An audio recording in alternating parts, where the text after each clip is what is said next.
Le luci del Consiglio regionale restano spente in attesa di riaccendersi per accogliere i 50 eletti dell'11ª legislatura del Veneto. In queste settimane in migliaia hanno corso per essere uno dei componenti di questa ristretta assemblea.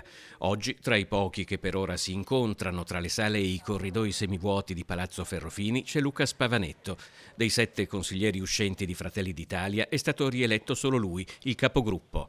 Nella nuova legislatura il partito avrà 9 consiglieri, di cui 8 nuovi, un risultato inferiore alle aspettative. L'effetto dirompente di un candidato presidente legato ad un partito sicuramente ha contribuito a una differenza, e poi la candidatura del presidente uscente Luca Zaia, insomma, possiamo notare questa differenza non tanto nel numero dei voti di lista, che insomma è palese e diciamo è orientato verso appunto il mondo della Lega, ma dall'altra parte della lista Zaia, per così dire.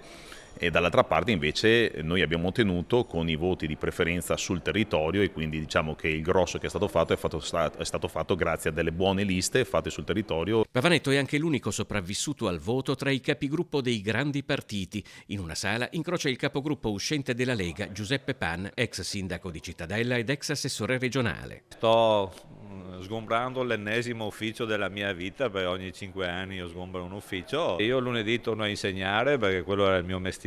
Ho fatto 32 anni di politica attiva, quindi penso di aver dato molto alla mia comunità, alla comunità dei Veneti. Posso solo ringraziare la Lega per quell'opportunità che mi ha dato. Il mosaico del nuovo Consiglio regionale non è comunque completo, perché la nomina di un consigliere ad assessore aprirebbe la porta al ripescaggio del primo dei non eletti di quel partito in quella provincia. I risultati delle urne non cambiano gli accordi che erano stati stretti prima delle elezioni, 5 assessori a Fratelli d'Italia.